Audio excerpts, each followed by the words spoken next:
Okay, this is something. How do we take from Rhino something weird and we take it into Revit? Okay, so I have in Rhino, like I brought, remember from those web pages that you can download for free stuff. So I downloaded I think it was a tree or a plant or whatever it is. I exploded the plant first. I removed the branches.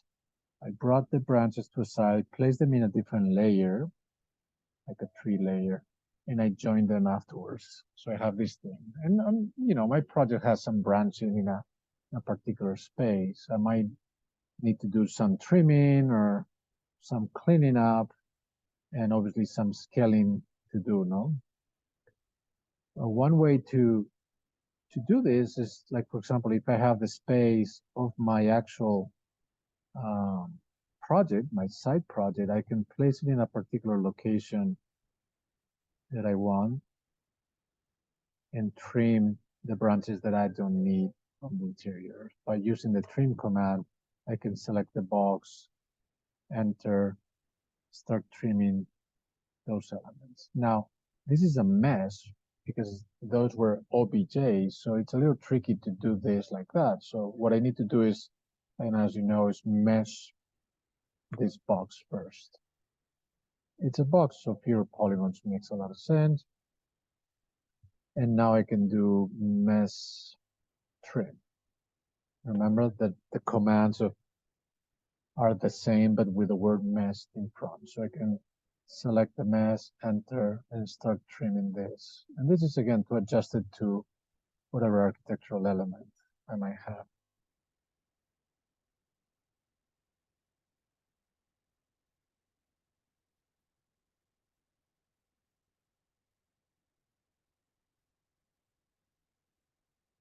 Okay, this is just an example. So that would be a trimming.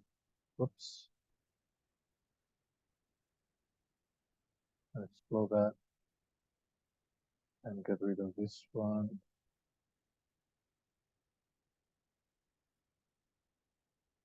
Delete it. Delete this.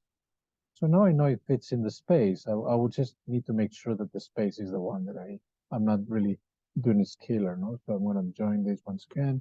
And I have this model. Make sure that your units are correct and that you brought the space maybe from Revit or you're doing it with the proper feet units here. And now the question is a little tricky. Well, I have a mesh here and I need to take that into Revit. It's a sculptural element in a big space that I have in my project. And there's just no way I'm going to be able to do that in Revit. It's just not going to happen. No? So I'm going to actually select this. And I'm thinking this as a sculptural element because Revit allows you to put trees. It's just that the trees don't have actual geometry. They are images. And we'll talk about that in the future. But what I will need to do is export selected. We have done this other times. You're going to select the DWG, not the SRT. This is a good way of taking complex meshes into Revit.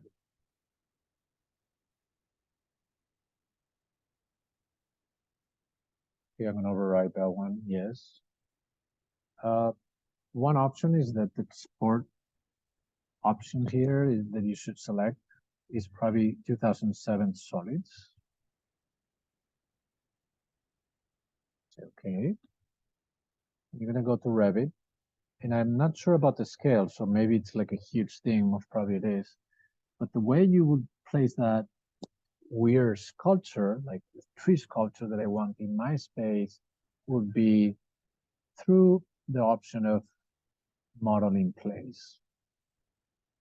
And I will talk about this in detail, especially for you, Emma, that probably this sounds like a foreign language.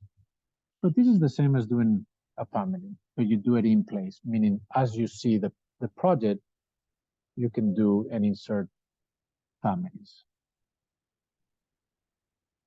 Well, again, as I mentioned in the beginning, this is a sculptural thing. It's not really a floor. It's not a furniture. It's like a thing that I want to have in my space. So probably generic model makes a lot of sense to use.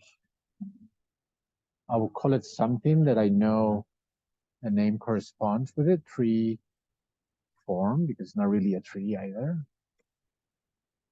Everything tones down. This is the moment where I can start working on the family element with the project in mind. So what I'm going to do is insert import CAD and select the DWG file. If you know the scale, you know the fitting with the project, when you insert it into it, it's going to come exactly where you want it to be. But in my case, that I did it a little freely, I don't even know where it's going to come. Here it's like a monster element. It comes like a block, which is okay. And you just say finish model. Okay. Now notice how obviously I'm away from levels and everything. But if it is where you want it to be, we'll be cutting it in the levels and everything. Now, one of the typical things that is problematic of bringing weird stuff from another software is materiality. How do I assign materials? Because I can't really select this and search for a material option here. It's a tricky thing. So the place where you will find the materials under, and again, Emma will explain this in the future, don't worry, it's VV, which is Visibility and Graphics, or VG. It's a shortcut for basically all of the types of elements that exist in Revit. You will find the way to change the material of that weird object under Object Styles and Imported Objects.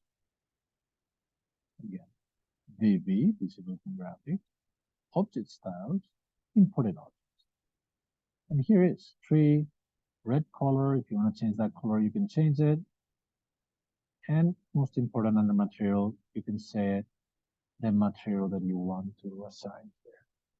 I would also explain this carefully, obviously, in the future, but you can select among many materials that you have in Revit, or even among a bunch of other materials that exist in the library, like fabrics or whatever it is, or metal. Okay. The way it goes is you say new material, right click, rename, metal blue, and you open this tab and double click on the material you want. And what it does with the double clicking is that it comes and it's imported into the new file. And there it is. Say okay. Metal blue is under tree 1. Okay. Okay. And again, I will explain this in the future, but when you render this, it should be coming as we want it to be. Now, again, this is a mess, so it's like with these particular forms, but that's okay. It looks weirdly enough, and interesting enough. Okay, so that's the little kind of a complex little tutorial of today. It's how do we bring an alien, let's call it. We all, especially in interior design, architects, we are all interested sometimes here and there to introduce something outside of the norm that we can find in Revit. We can find it maybe on the web.